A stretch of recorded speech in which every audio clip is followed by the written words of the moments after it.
राधी मेरी राधा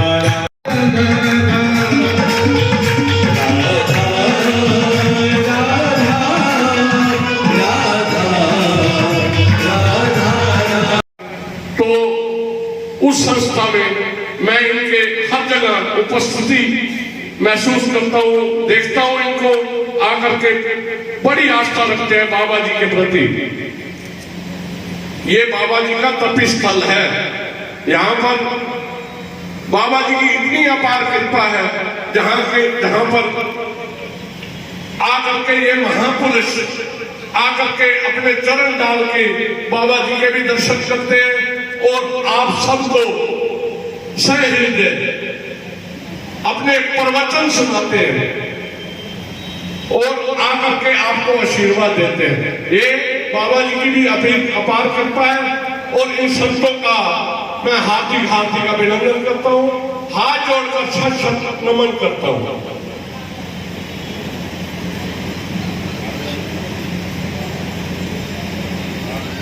श्री लीला किशन भाटिया जी श्री महाराज जी को माल्यार्पण करते हुए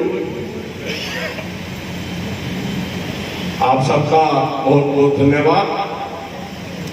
आप समय पर आए और प्रभु के प्रवचनों से, संतों महापुरुषों के प्रवचनों से पुण्य ग्रहित हो।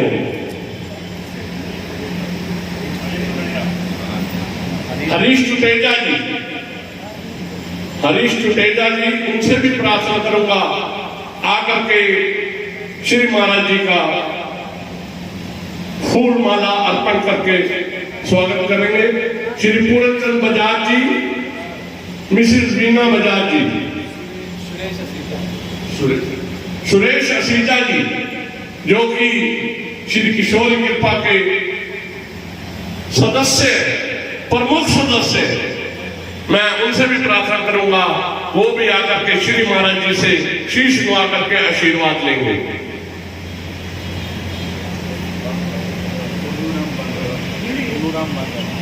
पुन्नूराम बागा जी जो कि आपको भजन सुना करके एक बार पुण्य ग्रहित कर देते हैं। पुन्नूराम बांगा जी, उनसे भी मैं प्रार्थना करूंगा वो भी आकर के आशीर्वाद लेते हैं। उनको आशीर्वाद परम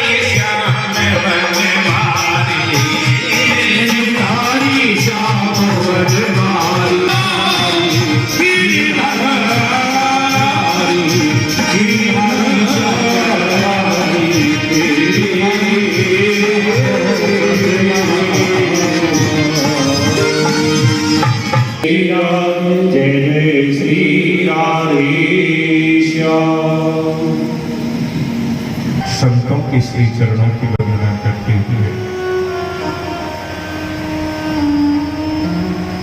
आप सभी भक्तों को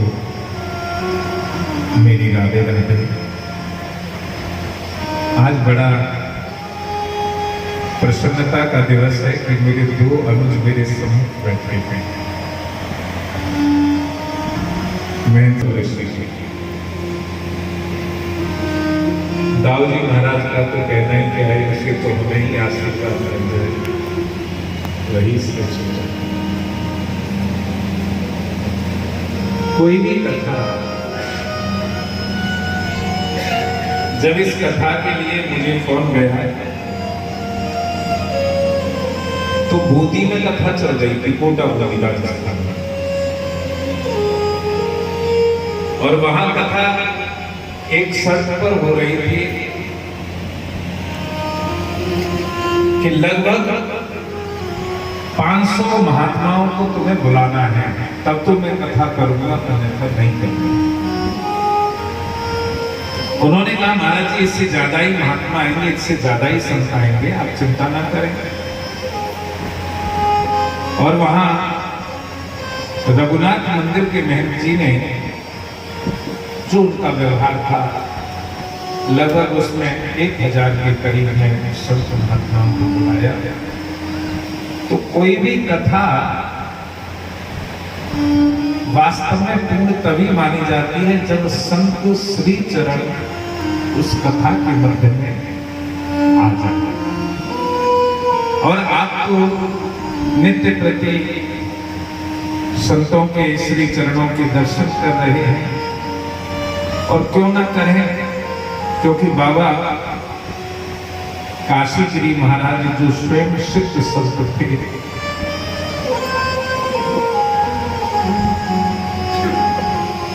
जिन्हें दंगल के अंतर्गत अनेकों बार उनके भक्तों ने घूमते हुए, भले ही वो से शरीर चले गए, देखो जो सिद्ध पुरुष होते हैं ना, उनकी कदापि जो इस आश्रम से जुड़े हुए हैं उस हर व्यक्ति के साथ में काशी गिरी बाबा स्वयं चलते हैं, स्वयं चलते। यदि वो स्वयं ना चलते तो आज ये संस्था इतना बड़ा रूप ना ले पाता।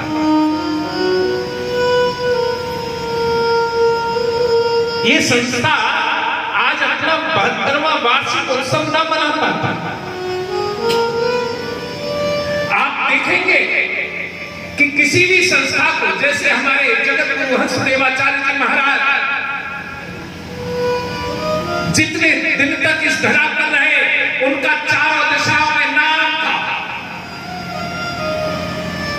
और आज जब वो इस धरा को छोड़कर चले गए तो कहीं पर भी हमारे महंत श्री अरुणदास जी का हम कहें कि ये हमारे जगत गुरु हंसदेवाचार्य जी के उत्तराधिकारी हैं, तो लोग स्वयं अपने आसन को छोड़कर खड़े हो जाते हैं। आपने भी स्वयं देखा होगा, मैंने दीप प्रज्वलन जब तक नहीं किया जब तक अरुणदास जी नहीं आ गए। क्यों?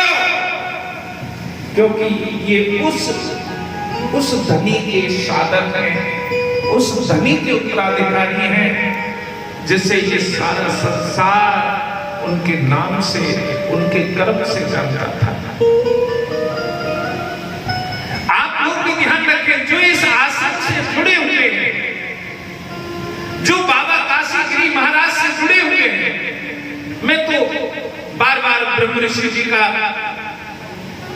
धन्यवाद करूंगा, क्योंकि मुझे भी यहाँ पर आने का सौभाग्य प्राप्त हुआ। बाबा को अपनी वाणी से कुछ फूल समर्पित करने का सौभाग्य प्राप्त हुआ है।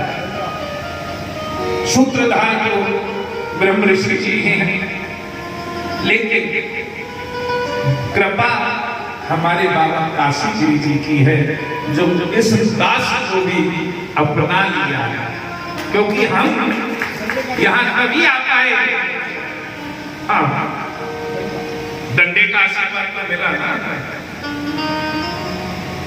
अच्छा, पंडित जी कह रहे थे आशीर्वाद मांगे, मैंने कहा हाँ लेंगे। जब ये डंडे से आशीर्वाद दे रहे थे तो मुझे नहीं लग रहा था कि पंडित जी हैं, मैं तो मन ही मन सोच रहा था कि बाबा का आशीर्वाद ही मिल रहा है, बाबा ही खड़ा होकर मुझे डंडे से चल रहा है। अब आज की कथा के प्रसंग में हमने कल कहा था कि हम भगवान की रास लीला को श्रवण करेंगे, तो रास के केवल एक श्लोक पर हम आज चर्चा करेंगे, उससे ज्यादा नहीं कर पाएंगे। और मेरे हिसाब से रासलीला के लिए तो 7 दिन क्या 7 जन्म लग जाए तो भी उसकी व्याख्या नहीं की जा सकती। अनेक बार हमारे साधकों ने श्रीमद् भागवत कथा का जब आयोजन कराया हमसे, तो उन्होंने कहा कि केवल रास पर बोले भैया जी। भैया जी हमारी गुरु परंपरा है, इसलिए जो इस गद्दी पर रहता है वही भैया जाएगा। हमारे यहाँ जो औदा है उसे उतना श्रेष्ठ नहीं मानते, लेकिन गद्दी पर बैठे वाले व्यक्ति को ही श्रेष्ठ मानते हैं। यहाँ रासलीला के आरंभ में श्री सुखदेव मुनि कहते हैं, भगवान पे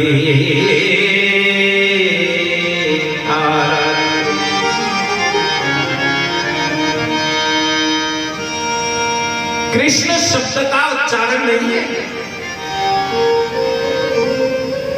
कृष्ण शब्द से संबोधित नहीं कर रहे हैं यहाँ पर सुखदेव मुनि संबोधित कर रहे हैं भगवान। यानी जो ये रास का प्रसंग है वो कृष्ण लीला से संबंध नहीं रखता। रास का प्रसंग भगवान से सीधा कॉन्टेक्ट है। अब हम सोचते रहते हैं कि ये भगवान है, वो भगवान है। हम हर एक को कह देते हैं कि गणेश जी भगवान है, शिव भगवान है, इंद्र भगवान है। लेकिन भगवान होता कौन है? भगवान किस से है? ऐश्वर्यस्य समग्रस्य वीरस्थस्य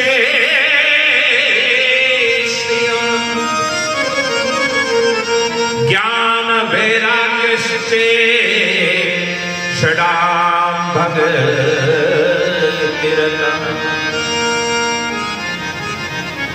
जिसके अंदर 6 गुण होते हैं वो भगवान होता है। जिसके अंदर 6 गुण होते हैं वो भगवान होता है। आप तो किसी को भी कह दोगे कि भगवान है, आप तो हमारे भगवान हैं। फिर सुनो, आप भगवान को ही भगवान जाने, आप केवल भगवान को ही भगवान जाने, आप इधर उधर ना भटके।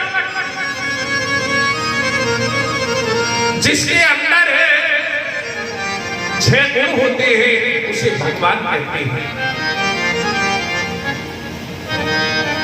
या तो भगवान गुरुदेव को कहा जा सकता है या स्वयं ईश्वर को कहा जा सकता है। क्यों? क्योंकि जो ईश्वर में 6 गुण हैं वही गुरु के अंदर के होते हैं। और वो हम लोग स्तुति करते समय सबसे पहले कही देते हैं, गुरु ब्रह्मा गुरु विष्णु गुरुदेवो महेश्वरा गुरु साक्षात परब्रह्म तस्मै श्री।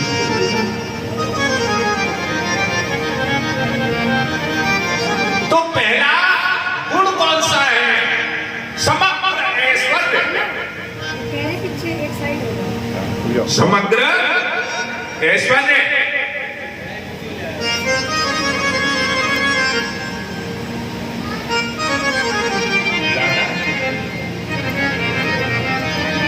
जिसके पास समग्र ऐश्वर्य है वो भगवान है। अब तुम्हारे पानीपत में है कोई एक व्यक्ति ऐसा, और भारत को छोड़कर पूरे विश्व में उससे भी कोई बड़ा होगा, लेकिन जो उसके ऊपर विश्वामित्र रखता है उसे कहते हैं ईश्वर। जिसके अंदर समग्र ऐश्वर्य है, ये सारी संपदा है किसकी? ये मेरे भगवान की है। कोई अपने आप में सोचे मैं हूं, गलती से भी ना सोचे, क्योंकि भगवान कहते हैं वेद मेरे हैं वेदन के माही, और जो मैं करना चाहूं वो वेदन में ही ना है। इसलिए जिसके पास समग्र ऐश्वर्य है, पहला गुण वो भगवान होता है। दूसरा गुण शौर्य, जिसे कोई पराक्रम में हरा नहीं सकता। भगवान कृष्ण को ईश्वर को कोई पराक्रम में हरा सकता है? आप देखिए जरासंध से हारे क्यों? मैं पंडित जी को बता रहा था कि एक बार रुक्मिणी जी कहने लगी, भगवान को भोजन करा रही थी रुक्मिणी जी द्वारकापुरी में, और कहने लगी श्रीमद्भागवत जी का एक लक्षण है, भोजन कैसा बना है? भोजन तो अच्छा बना है, लेकिन हम जैसे ग्वालिया के नहीं हैं। तुम्हारा ब्याह किसके साथ हुआ? ग्वालिया के नहीं है। दूसरा, हमें कोई गुण नहीं है, हम रण छोड़कर भागा है। और तो अपनी नगरी को छोड़कर बसे कहां है? समुद्र के अंदर। रुक्मिणी जी यहां तक कि भगवान की 16,108 पटरानियां हैं, जिनमें से 16,001 से रानियों ने कभी ना कभी भगवान पर शंका प्रकट की। जिन 16,001 से रानियों ने कहा ऐसे पति को क्या मरे जो जीवे और मर जाए, ऐसे पति को क्यों न मरे जाते जीवन सफल हो जाए, उन्हें भी शंका हो गई। लेकिन रुक्मिणी जी जो साक्षात लक्ष्मी के अवतार हैं, उन्हें भगवान पर कदापि कोई शंका नहीं हुई। जब भगवान के मुखारविंद से ऐसी बात सुनी तो रुक्मिणी जी को मुरझा गया। कोई ऐसी लक्ष्मी होती है जो अपने पति की बुराई करता है, न सुने, पति देव स्वयं कह रहे हैं अरे हम रण छोड़ रहे हैं, लेकिन भगवान के अंदर परम शौर्य है, उनके सामने जीतने वाला कोई और नहीं। आज वो कह रहे हम रण छोड़ रहे हैं, रुक्मिणी जी मूर्छा में आ गई। भगवान ने उन्हें अपनी बाहों में ले लिया और जैसे जल के छींटे दिए तो रुक्मिणी जी की आंखों से आंसू बहने लगे। भगवान आप ऐसा कराना चाहिए, आप समग्र 100